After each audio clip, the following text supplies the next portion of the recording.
शोहर ने घर में बताया कि मैं अपनी बीवी और अपनी बेटी को अपने साथ लेकर जाऊँगा, इन्हें यहाँ छोड़कर नहीं जाऊँगा। तो मेरी सास और नंदों ने इतना हंगामा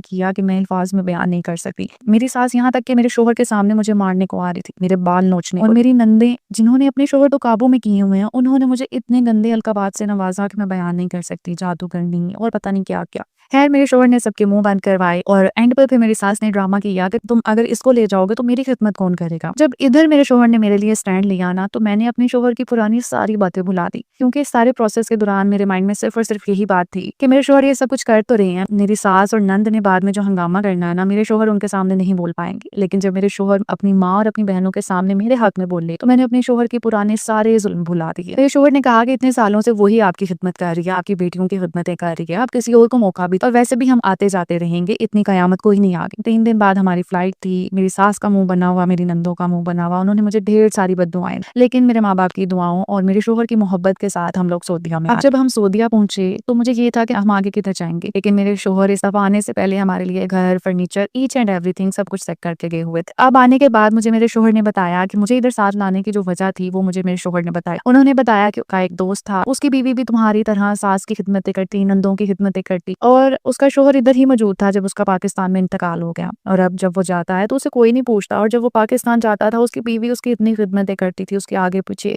और उसकी इस बात ने मुझे बदल दिया। शादी के बाद बीवियों से ज्यादा एक मर्द का ख्याल कोई नहीं रख सकता। मेरे दोस्त ने मुझे बताया कि वो मेरी प्यार, मोहब्बत, मेरी शफकत को तरसते तरसते मर गई, और मैं उसे प्यार के 2 बोल और सुख के 4 दिन उसके साथ नहीं गुजार पाया। आज मैं अपने आप को कोस रहा हूँ कि मैंने क्यों उस बेचारी के साथ इतनी ज्यादती की। इस बात ने मुझे बदल कर रख दिया, और उसी दिन मैंने फैसला कर लिया कि मैं तुम्हें और अपनी बच्ची को अपने साथ ले आऊँ और हम एक खुशहाल जिंदगी एक साथ गुजारेंगे।